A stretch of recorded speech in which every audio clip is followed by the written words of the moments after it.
أعوذ بالله من الشيطان الرجيم. بسم الله الرحمن الرحيم. يا أيها المزمل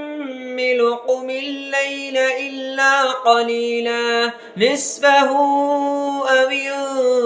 انقص منه قليلا أو زد عليه ورتل القرآن ترتيلا إنا سنلقي عليك قولا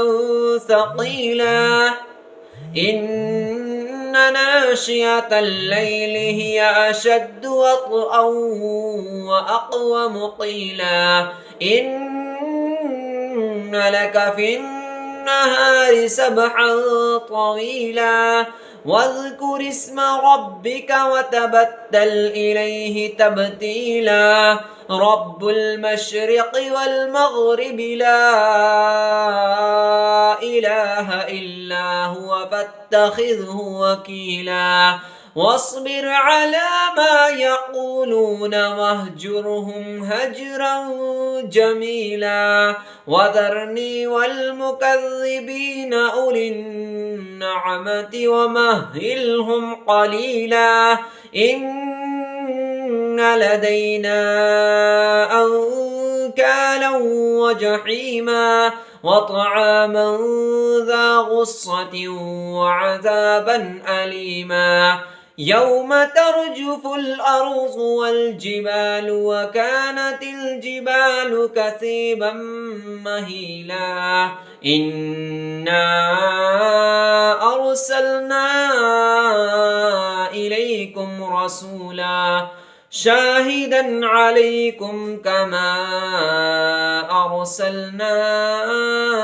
إلى فرعون رسولا فعصى فرعون الرسول فأخذناه أخذا وبيلا فكيف تتقون إن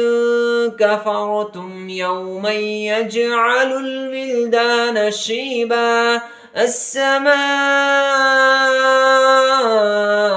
منفطر به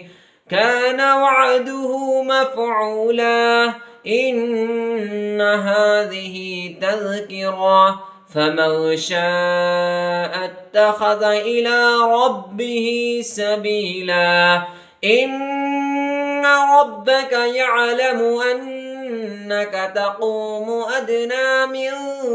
ثلثي الليل ونصفه وثلثه وطائفة من الذين معك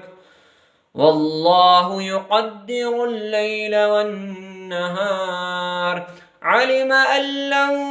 تحصوه فتاب عليكم فاقرؤوا ما تيسر من القرآن علم أن سيكون منكم مرضى وآخرون يضربون في الأرض يبتغون من فضل الله وآخرون يقاتلون في سبيل الله فاقرؤوا ما تيسر منه وأقيموا الصلاة وآتوا الزكاة وأقرضوا الله قرضا حسنا وما تقدموا لأنفسكم من خير تجدوه عند الله هو خيرا وأعظم أجرا